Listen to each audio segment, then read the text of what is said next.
At 3:05 on June 22, 1941, Obergefreiter Werner Adamczyk crouched in darkness on the western bank of the Bug River, 7 kilometers north of Brest. The air smelled expire across a frontier that 3 Panzer engines behind him. Mosquitoes swarmed in clouds above the slow-moving water. Werner was 21 years old, a former apprentice carpenter from Oppeln in Silesia.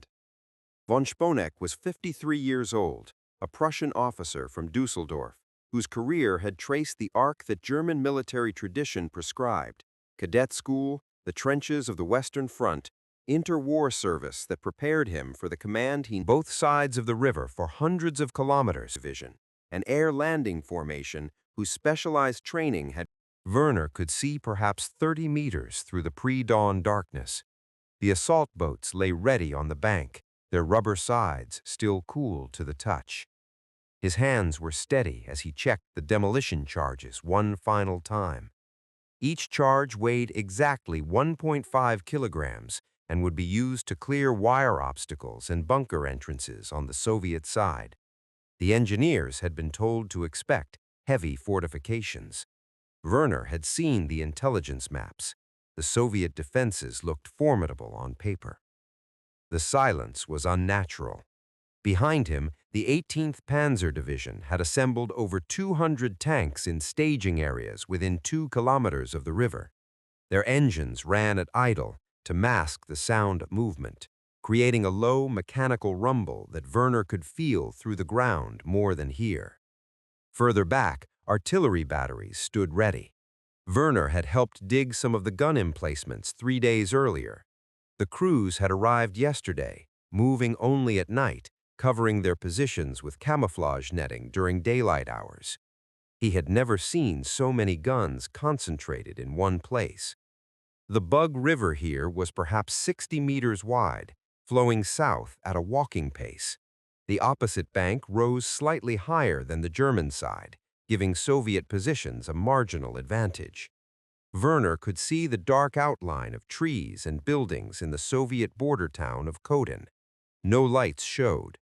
The entire border zone appeared deserted, exactly as it had appeared every night for the past week during reconnaissance patrols. Intelligence officers had assured them that Soviet forces were deployed well back from the frontier, concentrating in second and third echelon positions. The border guards would be surprised. Offenders would be confused by violence emerging from a silence that treaties supposedly guaranteed.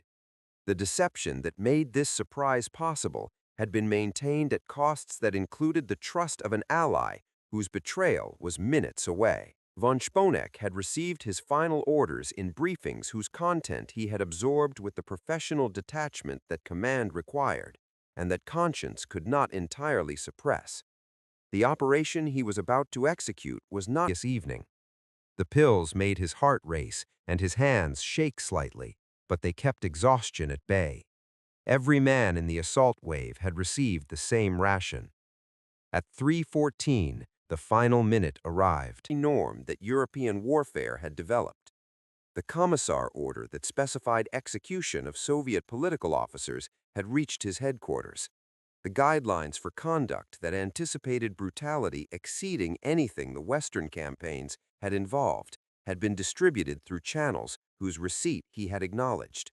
The war that was about to begin would be different in character from wars that professional training had prepared him to fight.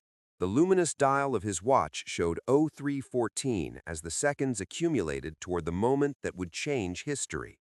The soldiers around him maintained the silence that final minutes before assault required, their breathing audible in the stillness that the absence of artillery had created, their equipment adjusted and readjusted by hands that nervous energy. The sky to the west erupted.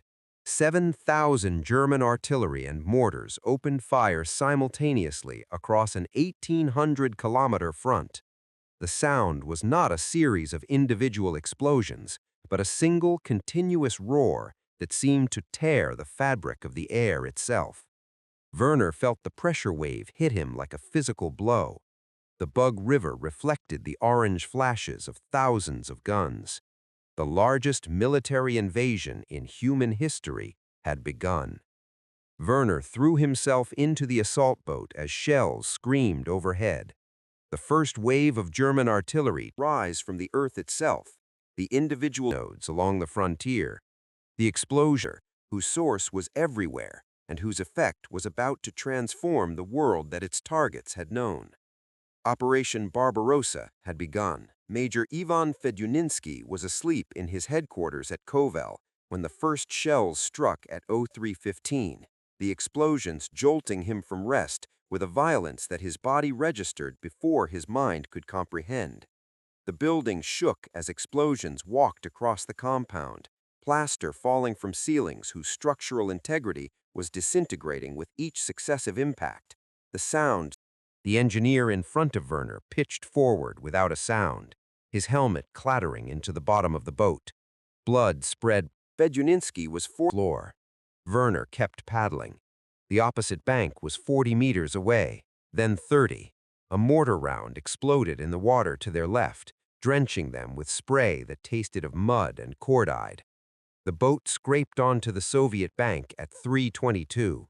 Werner stumbled into shallow water and ran toward the tree line, his wet uniform formed in seconds from the staleness of sleeping men to the acrid bite of explosive residue, dust, and the first hints of fire beginning in structures whose damage was spreading faster than anyone could assess.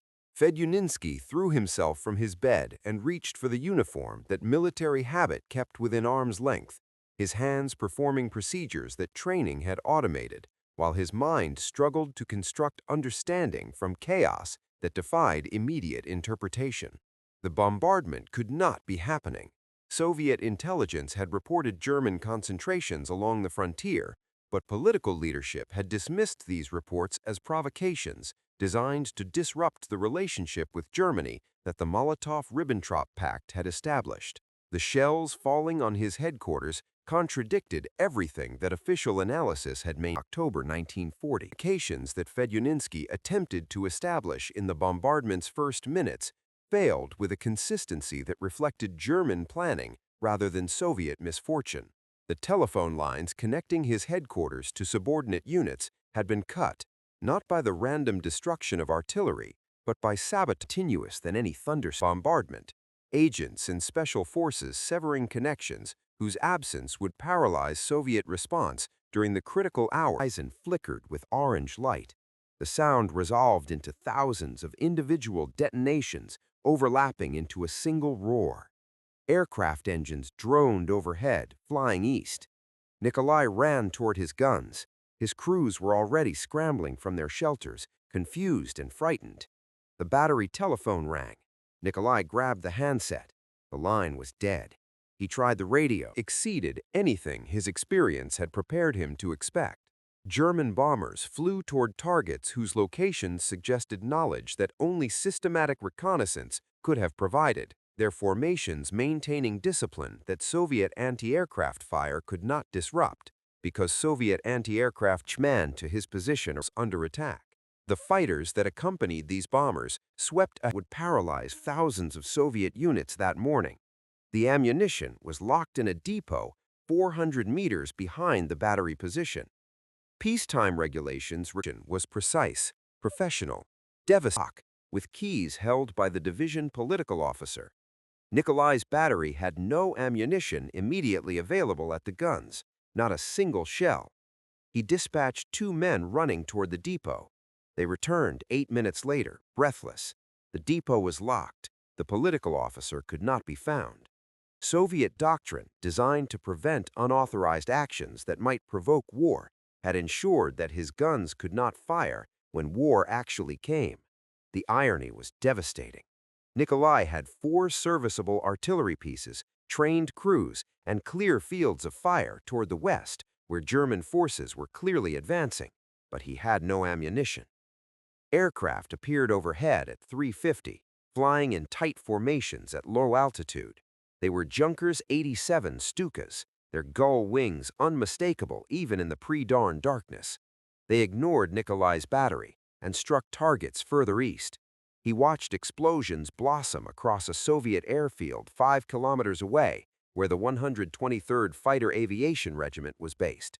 The regiment had 64 aircraft. Most of them were parked wingtip to wingtip in neat rows, exactly as peacetime regulations specified. The Stukas methodically destroyed them on the ground. Nikolai counted 23 separate explosions before the smoke obscured the airfield. By 4:15, his men finally broke into the ammunition depot using axes. They began carrying shells by hand, 4 men per shell, running the 400 meters back to the guns. By 4:30, Nikolai had accumulated exactly 4 shells per gun, 16 shells total. With those 16 shells, he would defend against the largest invasion in human history. By noon, Werner's assault engineer company had advanced 35 kilometers beyond the Bug River. The speed shocked him. In 2 years of training and war games, he had never seen an advance move this fast. The highway east of Brest was clogged with abandoned Soviet equipment. Trucks sat with their engines still running, drivers fled or dead. Artillery pieces stood in firing positions, with ammunition stacked beside them, never fired. Werner's company passed a Soviet supply depot, where hundreds of crates had been ripped open and their contents scattered across the ground. Uniforms, boots, tinned food, medical supplies. The guards had vanished. The prisoners came in columns that stretched for kilometers. Wehrmacht infantry herded them east toward collection points. Werner watched a group of perhaps 2,000 Soviet soldiers shuffle past, many without helmets or weapons, their faces blank with shock. These were not the fanatical communist fighters German propaganda had described. They were conscripts, most of them younger than Werner, who had been overwhelmed by violence they could not comprehend and had surrendered rather than die for positions they could not hold. A Feldfebel standing beside Werner said what many were thinking. If they're all like this, we'll be in Moscow by August. Werner's unit was tasked with clearing obstacles and repairing bridges to maintain the advance momentum. At 1:15, they reached a damaged bridge across a small tributary stream. Soviet engineers had attempted to demolish it, but the charges had only partially detonated, leaving the structure weakened but passable for infantry. Werner's men began repairs while panzer units stacked up on the approach road, their commanders furious at the delay. The smell of diesel exhaust mixed with dust and the sickly sweet odor of burned flesh from a destroyed Soviet truck nearby. 15 kilometers south, Nikolai Sirotin fired his first shell at 11:20. A German reconnaissance unit had appeared on the highway, 3 armored cars moving east at speed. Nikolai's gunner placed the shell directly in front of the lead vehicle. It swerved, stopped, reversed. The other 2 vehicles scattered into fields flanking the road. Nikolai had 15 shells remaining. He knew with absolute certainty that he would not receive resupply. Division headquarters had not responded to any communication attempts since 3:30 that morning. The regiment that should have been positioned on his left flank had either retreated or been destroyed. He was alone. At noon, a larger German column approached. Nikolai counted 40 trucks carrying infantry, escorted by several armored vehicles. His battery engaged at 1,200 meters. 4 shells destroyed 2 trucks and damaged a third. The column halted, deployed, and began working around his position through the forest to the south. Nikolai had 11 shells left. The mathematics were simple and brutal. He could delay them, hurt them, kill perhaps a dozen more, but he could not stop them. Soviet aircraft had disappeared entirely from the sky by early afternoon. Nikolai had watched the slaughter of the 123rd Fighter Aviation Regiment at dawn. Now he understood that scene had been repeated at every airfield within 300 kilometers of the border. German fighters and bombers operated with complete freedom. At 2:40, a flight of Stukas appeared and methodically destroyed a Soviet mechanized column attempting to move west toward the fighting. Nikolai watched from his position as the dive bombers struck again and again. The column consisted of perhaps 60 tanks and 100 trucks. Within 20 minutes, it had been transformed into a line of burning wreckage stretching for 3 kilometers along the road. No German ground forces were even present. The killing had been done entirely from the air. The scale of the catastrophe became visible through accumulation. Nikolai could see smoke rising from at least a dozen locations across the landscape to the west and north. Each smoke column marked a destroyed Soviet unit, a blown ammunition dump, a burning village. The sound of artillery fire had become continuous and directionless, coming from everywhere at once. The invasion was not a battle. It was an execution, carried out with industrial efficiency against an opponent who could not effectively resist. At 3:15, exactly 12 hours after the bombardment began, German infantry appeared in the tree line 400 meters west of Nikolai's position. He had 6 shells remaining. Nikolai ordered his remaining crews to fire at will. 6 shells against an entire German infantry company would accomplish nothing strategically, but firing was better than waiting. His first gun engaged the tree line at 3:18. The shell exploded among the German infantry, sending several men sprawling. Return fire came immediately. German machine guns raked his position with sustained bursts. Bullets cracked through the air and slammed into the earthworks protecting his guns. His loader was hit in the chest and died before he reached the ground. The second gun fired, then the third. Nikolai's battery poured its final ammunition toward the German infantry, each shell bought with a 3-hour delay and stolen with axes. The Germans went to ground. Their advance stalled for perhaps 5 minutes. Then mortar rounds began falling on Nikolai's position. The German infantry had called for support, and support arrived with devastating speed. The first mortar round landed between guns 2 and 3, killing both crews instantly. The second round destroyed gun 4. Nikolai stood at gun 1, the last weapon still firing. His gunner placed the final shell into the breech, pulled the lanyard, and died as a machine gun burst cut him nearly in half. Nikolai was alone at the gun with no ammunition and German infantry closing from 3 directions. He could see their helmets moving through the tall grass 200 meters away. The mathematics teacher from Orel understood that the equation was complete. He had delayed a single German company for 18 minutes. The cost was his battery, his crews, and his life. The arithmetic of June 22, 1941 was written in ratios like this across an 1,800-kilometer front. 60 kilometers west, Werner's company bivouacked for the night at 9:30. They had advanced 68 kilometers in 18 hours of continuous movement.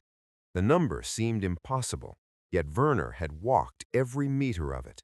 His feet were blistered, his uniform soaked with sweat, despite the cool evening air. Around him, men collapsed into sleep wherever they stopped moving. The panzer units were still advancing, their engines audible in the darkness ahead. Divisional commanders were pushing for another 20 kilometers before dawn.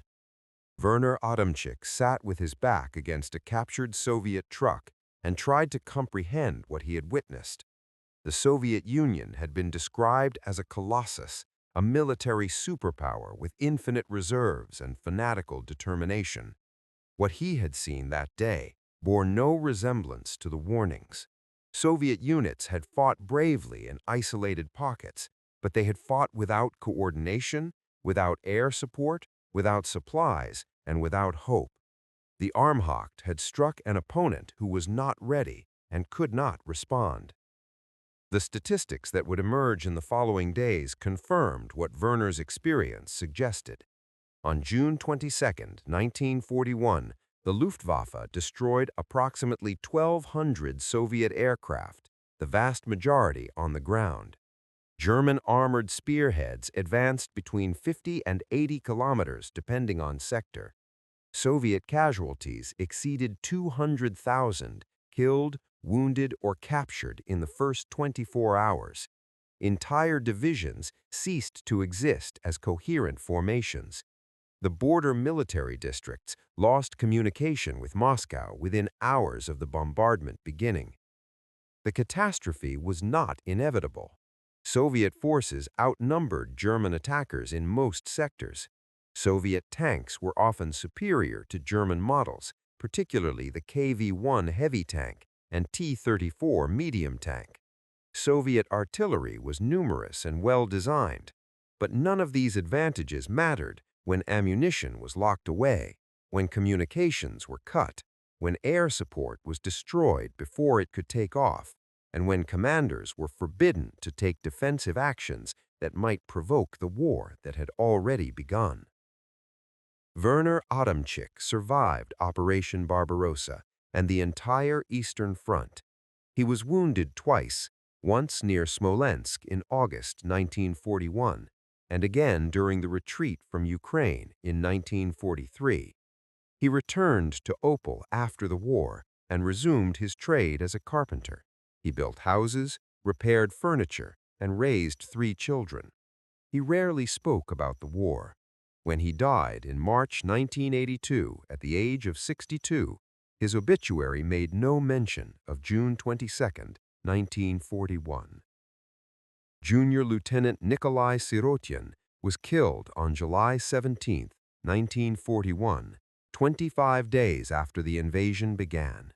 He commanded the last surviving gun of his battery in defense of a bridge approach near Kopis. With 8 shells remaining, he destroyed 6 German vehicles before being overrun. In 1960, 19 years after his death, he was posthumously awarded Hero of the Soviet Union. The citation noted his courage, his tactical skill, and his refusal to abandon his position when survival was possible. Fedyuninsky received these orders knowing that compliance was impossible, and that reporting impossibility might be interpreted as the defeatism that NKVD officers were already beginning to investigate. The counterattacks that Fedyuninsky attempted to organize with whatever forces he could assemble failed with consistency that reflected the conditions under which they were launched rather than the courage of the men who executed them.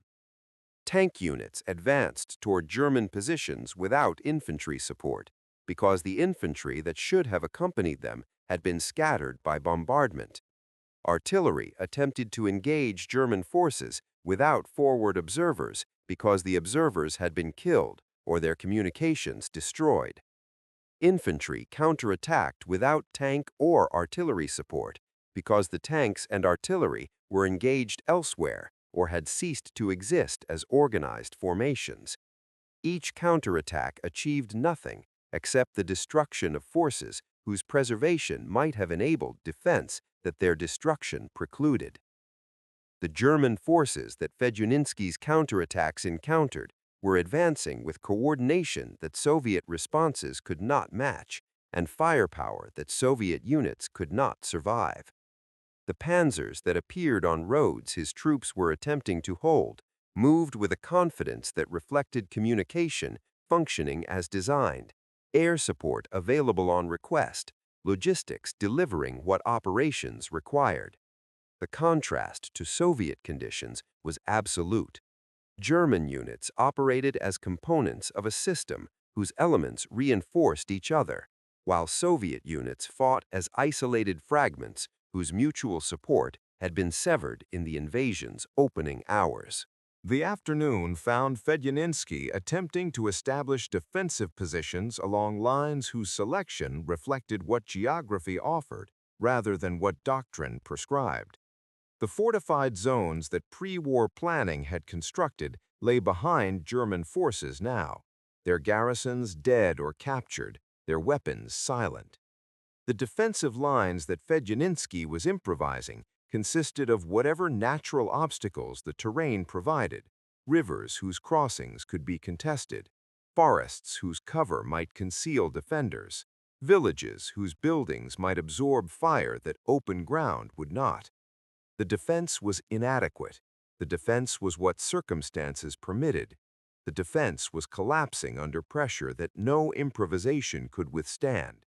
And Fedyuninsky knew that the collapse was only beginning, that June 22nd was the first day of a catastrophe whose dimensions he could not yet comprehend, but whose scale the day's events were already revealing. The scale of what June 22nd accomplished became measurable as the day progressed, the statistics accumulating into figures that exceeded what planning had projected and what defenders had imagined possible. Von Sponeck's division was one of 153 German divisions crossing the frontier simultaneously, their collective advance creating a wave of destruction whose breadth stretched from the Baltic to the Black Sea and whose depth was increasing with each hour that resistance failed to coalesce.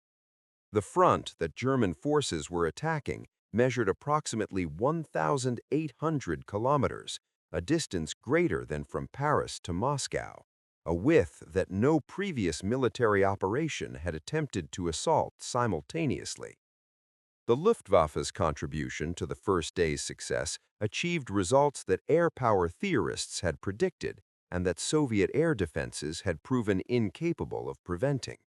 By noon on June 22nd, German aircraft had destroyed over 1,200 Soviet planes, approximately 800 of them on the ground before they could take off. The remainder shot down in aerial combat, whose one-sidedness reflected both German pilot superiority and the disorganization that surprise had imposed on Soviet response. The airfields that Fedyuninsky had expected to provide support for his corps were burning, their aircraft reduced to wreckage whose smoke columns marked the locations of a capability that had ceased to exist. The air superiority that German planning had considered prerequisite to ground success had been achieved within hours, its achievement ensuring that German ground forces would operate without effective interference from above. Von Sponeck observed the Luftwaffe's dominance through the afternoon as his division continued advancing, German aircraft visible overhead in formations whose regularity reflected confidence that opposition had been eliminated. The Stukas, whose distinctive silhouettes had become synonymous with German offensive operations, dove on targets that forward observers identified, their attacks eliminating strong points that ground assault would otherwise have needed to reduce through casualties that air power could prevent. The medium bombers that ranged deeper into Soviet territory struck at rail junctions and headquarters and supply depots, their payloads disrupting the mobilization that Soviet forces were attempting and the reinforcement that defending units required. The sky belonged to Germany, and everything beneath that sky was subject to attack that Soviet forces could not prevent. The ground forces that were exploiting this air dominance advanced at rates that peacetime exercises had suggested were theoretical maximums and that June 22nd was proving were actually sustainable. Army Group North, attacking toward Leningrad, had penetrated over 50 kilometers by day's end, its panzer spearheads breaking through defenses whose depth could not compensate for the surprise that had paralyzed their garrisons. Army Group Center, whose axis aimed at Moscow through Minsk and Smolensk, achieved similar penetrations, the 3rd and 2nd Panzer Groups creating the pincers that would close around Soviet armies attempting to defend the frontier. Army Group South faced stiffer resistance from Soviet forces whose commanders had taken initiative that other sectors had not displayed. But even there, the advance proceeded at rates that accumulated into distances whose strategic implications would become clear in subsequent days. The human cost that these advances imposed fell disproportionately on Soviet forces whose capacity to resist had been destroyed before resistance could organize. German casualties on June 22nd were remarkably light given the operation's scale, perhaps 3,000 killed across all 3 army groups, a fraction of what planning had anticipated for the campaign's opening phase. Soviet casualties were already uncountable, the dead and wounded and captured accumulating into figures that no reporting system could track because the reporting systems themselves had been destroyed. The prisoners that German forces were collecting exceeded processing capacity within hours, columns of captured men stretching along roads whose control German forces had seized, their numbers suggesting the collapse that their capture confirmed. Von Sponeck processed the day's success with the professional assessment that command required and that professional experience enabled.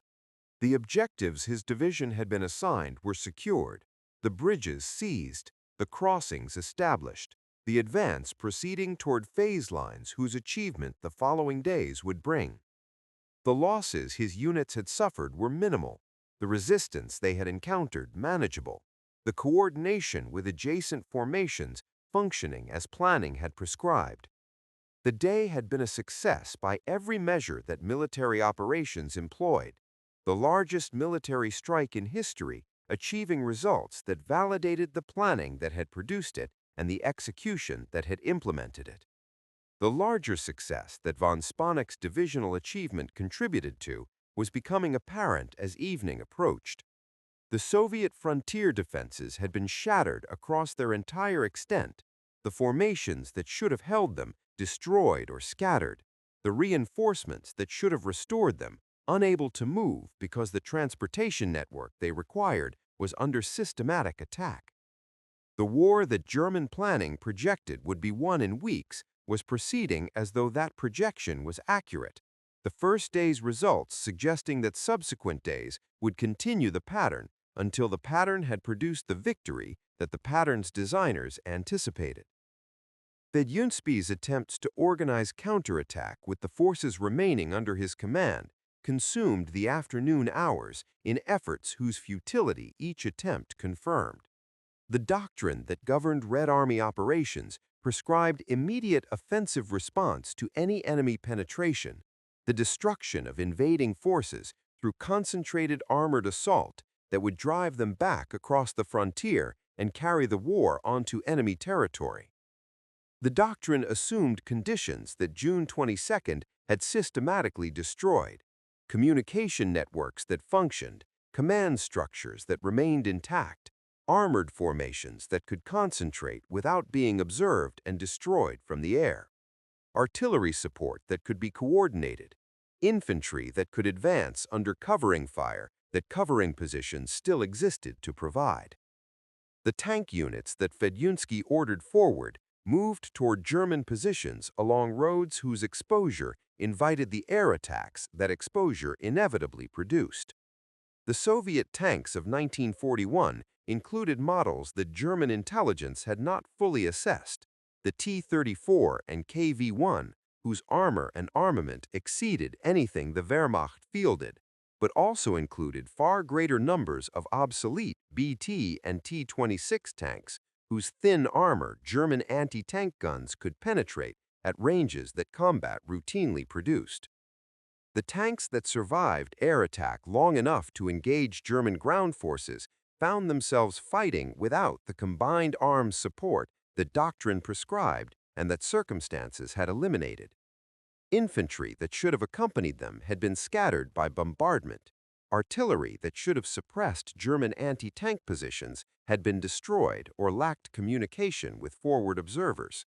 The tanks fought alone because aloneness was what the morning's destruction had produced.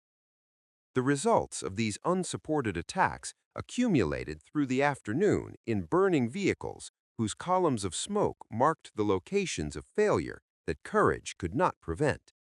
Fedyuninsky received reports describing losses that each hour increased, companies reduced to platoons, battalions reduced to companies, regiments ceasing to exist as organized formations, while their remnants continued fighting in isolation that command could not coordinate. The tank strength that his corps had possessed at dawn was diminishing toward fractions that subsequent operations would render meaningless, the armored capability that doctrine designated as decisive being consumed in attacks that achieved nothing except the destruction of forces whose preservation might have enabled defense that their destruction precluded. The German forces that these counterattacks encountered absorbed them with an efficiency that reflected preparation Soviet forces could not match. Anti-tank guns positioned along likely approach routes engaged Soviet armor at ranges that maximized German advantages in optics and training. Infantry with anti-tank rifles and grenades dealt with vehicles that penetrated forward positions, their techniques refined through training whose realism exceeded what Soviet preparation had achieved. The Luftwaffe appeared over every significant engagement within minutes of contact. Aircraft vectored by ground controllers whose communication with forward units functioned as designed. Bombs and cannon fire eliminating threats that ground weapons might otherwise have struggled to address. The orders that continued reaching Fedyuninsky from higher headquarters maintained demands whose disconnection from reality increased as the day progressed and the situation deteriorated. Front Commander Kirponos, himself operating with fragmentary information about conditions that reports could not adequately convey, transmitted instructions requiring the restoration of positions that no longer existed, the destruction of enemy forces that themselves were destroying everything Soviet forces committed against them, the maintenance of offensive posture that offensive capability could not support. The orders reflected doctrine that reality had invalidated, assumptions that experience was disproving, a command culture that could not acknowledge failure because acknowledgement invited the investigations that failure attracted. The NKVD officers attached to Fedyuninsky's headquarters added a dimension of threat that German forces did not directly impose, but that Soviet command culture made inescapable. These political officers were already investigating the causes of the morning's catastrophe, already identifying officers whose decisions might be construed as treasonous, already preparing the reports that would assign blame for failures whose causes lay far beyond the authority of those who would be blamed. Fedyuninsky understood that his survival depended not merely on military performance, but on political perception, that the counterattacks he was ordering had value as demonstrations of aggressive intent, regardless of their operational futility, that being seen to attack mattered to superiors whose judgment was political as much as military. The afternoon's fighting produced a gradual stabilization that reflected German operational pauses rather than Soviet defensive success. The German forces that had been advancing since dawn required consolidation of gains, resupply of ammunition and fuel, reorganization of units whose rapid advance had produced the disorder that rapid advances inevitably generated. The pauses that these requirements imposed provided intervals during which Soviet forces could establish positions whose preparation continuous German pressure would not have permitted. Fedyuninsky used these intervals to organize what defense the circumstances allowed, positioning surviving units along terrain features whose natural strength might compensate for the weakness that casualties had produced. The defensive lines that emerged by evening were improvised, inadequate, and certain to be tested when German forces resumed their advance, but they existed, and their existence represented the first coherent Soviet response to an attack that had spent 12 hours destroying every coherent formation it encountered. Fedyuninsky had accomplished what circumstances permitted against forces whose superiority those circumstances could not overcome. The defense would not hold. The defense was what he could construct. The defense would buy time, whose value would become apparent only when the time had been spent and what it purchased could be assessed. The evening of June 22nd found von Sponeck consolidating his division on objectives whose seizure the morning's orders had specified and whose capture the day's operations had achieved ahead of schedule. The air smelled of smoke from fires still burning in villages the advance had passed through, of diesel exhaust from vehicles whose maintenance the night would require, of the particular mixture of cordite and earth that combat left in its wake. His headquarters had been established in a farmhouse whose Soviet occupants had fled with the haste that approaching combat imposed, their abandoned possessions testifying to departure too urgent for the retrieval that sentiment might otherwise have demanded. The reports arriving from subordinate units confirmed success across every metric that military operations employed. The division's casualties for June 22nd totaled fewer than 100 men killed and wounded, a figure so modest given the operation's scale that von Sponeck verified it through multiple channels before accepting its accuracy.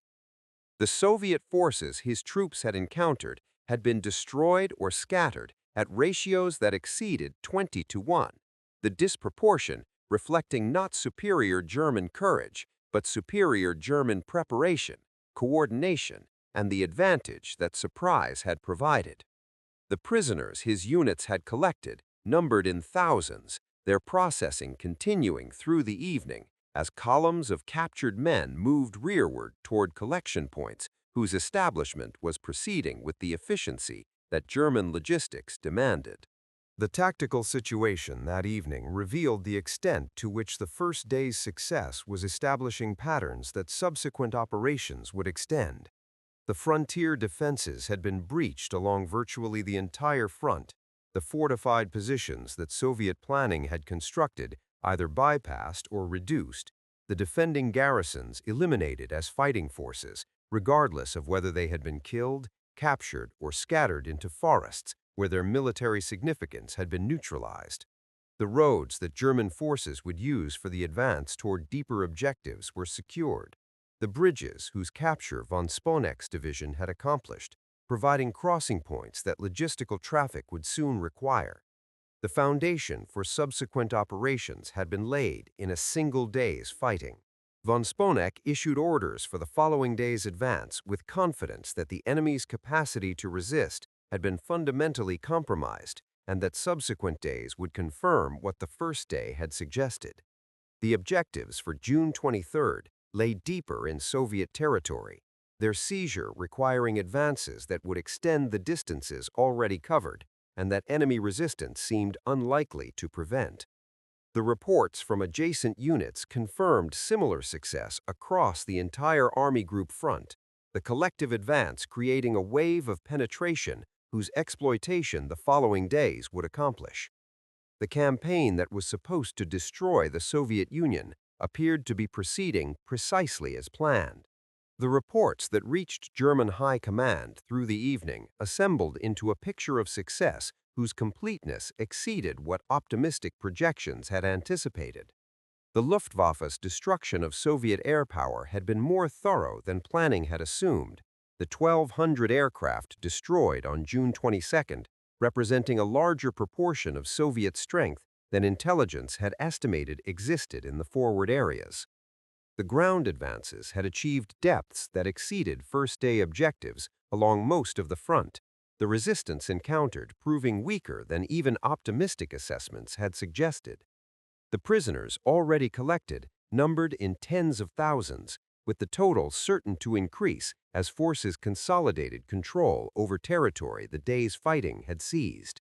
The strategic implications that these tactical successes suggested seemed to validate everything German planning had assumed. The Soviet military was proving incapable of coherent resistance, its forces disintegrating under pressure that planning had anticipated would be more severely contested. The assumption that the campaign would be decided within weeks appeared increasingly plausible as the first day's results were assessed. The gamble that Hitler had ordered, attacking the Soviet Union while Britain remained undefeated in the West, seemed to be paying returns whose magnitude justified the risk that the gamble had involved. Von Sponeck permitted himself cautious satisfaction as darkness fell over positions his division had secured. The professional skepticism that experience had cultivated prevented him from assuming that subsequent days would replicate the first day's success without complications that the first day had not revealed. The distances that remained to objectives whose capture the campaign required were vast, the Soviet capacity to generate replacement forces unknown, the logistical challenges that extended advances would impose not yet fully apparent. But the day's success was real, was confirmed by every report his headquarters received, was establishing the foundation upon which subsequent success would need to be built. The night that settled over the Eastern Front on June 22, 1941, concealed the magnitude of what the day had accomplished from those whose survival depended on understanding it. Somewhere in the darkness, Soviet commanders like Fedyuninsky were attempting to construct defense from ruins the day had created. Somewhere in the darkness, German forces like von Sponeck's division were preparing to resume an advance whose momentum the night would only temporarily interrupt. The largest military operation in history had completed its first day. The day's success was establishing patterns whose ultimate consequences neither the victors nor the vanquished could yet comprehend.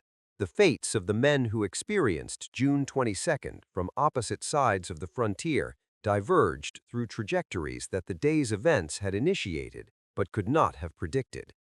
Von Sponeck continued commanding the 22nd Infantry Division through the summer and autumn of 1941, his formation advancing deeper into Soviet territory as the campaign that the first day had launched extended toward objectives whose distance from the frontier increased with each week's operations.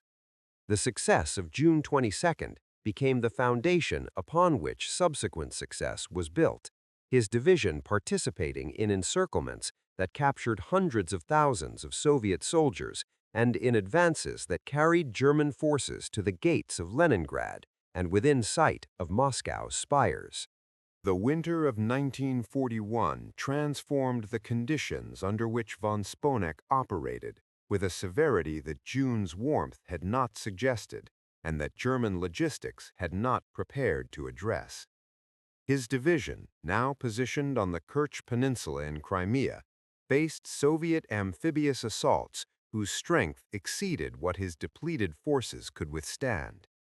On December 29, 1941, von Sponeck made a decision that would cost him everything his career had built.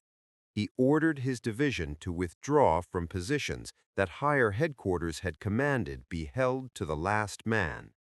The withdrawal preserved his division from destruction, but violated the principle that Hitler had established and that military justice would enforce. The positions could have been held. The division would have been destroyed. Von Sponeck chose his soldiers' lives over obedience that their deaths would have demonstrated. The court-martial that followed convicted him of cowardice and disobedience, stripping him of rank and sentencing him to death, a sentence that Field Marshal von Rundstedt commuted to 6 years' imprisonment, the mitigation reflecting professional respect for a decision whose military logic officers understood, even when regulations condemned it. Von Sponeck entered Germersheim Fortress as a prisoner. His career ended by a choice that had preserved lives whose preservation regulations deemed less important than positions whose retention was impossible. The imprisonment continued through the years that followed, his status unchanging as the war whose opening day he had experienced so successfully proceeded toward the conclusion that June 22nd had made inevitable. The July 20, 1944 assassination attempt against Hitler transformed von Sponeck's status from imprisoned officer to suspected conspirator, his known skepticism about the war's conduct making him subject to the investigations that followed the plot's failure. He had not participated in the conspiracy. His imprisonment precluded participation, but the associations that his pre-war career had established connected him to officers who had participated, and those connections sufficed for a regime that was eliminating anyone whose loyalty could be questioned. On July 23, 1944, SS personnel entered his cell at Germersheim and executed him without trial. The general who had preserved his division through unauthorized withdrawal, dying for a conspiracy he had not joined, but that his captors believed he would have supported. Fedyuninsky's trajectory moved in the opposite direction, the catastrophe of June 22nd becoming the beginning of an ascent that would carry him to the highest ranks the Soviet military conferred.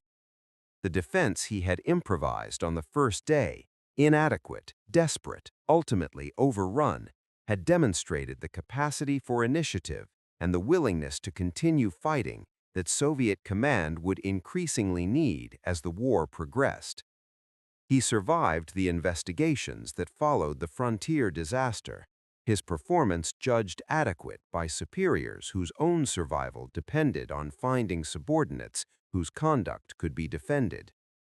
The political officers who had observed his counterattacks reported aggression whose futility was less significant than its demonstration.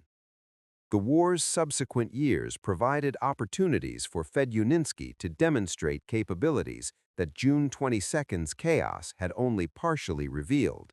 He commanded armies in the battles that halted the German advance, contributed to the planning of offensives that began pushing German forces westward, rose through ranks that the war's casualties were constantly opening to officers whose survival and competence distinguished them from the many who possessed neither. The peasant's son from Kharkov, who had awakened to shells destroying his headquarters, became a general whose commands included fronts whose operations affected the war's strategic trajectory. The Soviet victory that 1945 brought found Fedyuninsky among the officers whose contributions that victory had required and whose rewards that victory made possible. He continued serving in the post-war Soviet military, his career extending through decades that transformed the nation whose defense he had attempted on June 22, 1941. The chaos of that morning became a memory whose lessons informed his subsequent command, the failures he had witnessed shaping his understanding of what preparation required and what surprise could accomplish. He died on October 17, 1977, in Moscow at the age of 77, a hero of the Soviet Union whose decorations reflected decades of service that had begun with a bombardment he had not expected and a defense he could not adequately mount. The first day of Operation Barbarossa killed approximately 4,000 German soldiers and an unknown number of Soviet soldiers whose deaths no accurate accounting would ever establish. The aircraft destroyed numbered over 1,200 Soviet planes against perhaps 35 German losses. The prisoners captured exceeded 30,000 before the day ended, a number that would grow into millions as the campaign continued. The territory seized measured thousands of square kilometers across a front whose width exceeded anything military history had witnessed. The patterns established on June 22, German coordination against Soviet confusion, German air supremacy against Soviet aerial helplessness, German logistics functioning against Soviet logistics paralyzed, would persist through months of operations whose cumulative effect would reshape the world. The campaign that began on June 22, 1941, would eventually fail, the initial success giving way to attrition that German resources could not sustain and Soviet resistance that German planning had not anticipated surviving the war's opening phase. The victory that the first day suggested would never come, the quick campaign becoming a 4-year struggle whose costs exceeded anything the planners of Barbarossa had imagined or the defenders of the frontier had feared. Von Sponeck would die before that conclusion became apparent, executed for associations with men who had tried to end what June 22 had begun. Fedyuninsky would live to see the conclusion and the decades beyond it, his experience of the first day informing his understanding of what the final victory had required. The largest military strike in history accomplished everything that a single day of operations could accomplish, shattering defenses and destroying air forces and capturing territory at rates that no previous campaign had matched. The accomplishment was real, was confirmed by every measure that military success employed, was establishing foundations whose exploitation subsequent operations would require. The accomplishment was also insufficient to win the war that June 22 had started, insufficient to destroy the enemy whose destruction the campaign was designed to achieve, insufficient to prevent the consequences that 4 years of warfare would impose on the nation whose forces had crossed the frontier with such confidence as the sun rose on the morning of June 22, 1941. The first day was everything German planning had intended. Everything that followed would prove that the first day's success was the beginning of a catastrophe whose dimensions the first day's victories had only begun to reveal.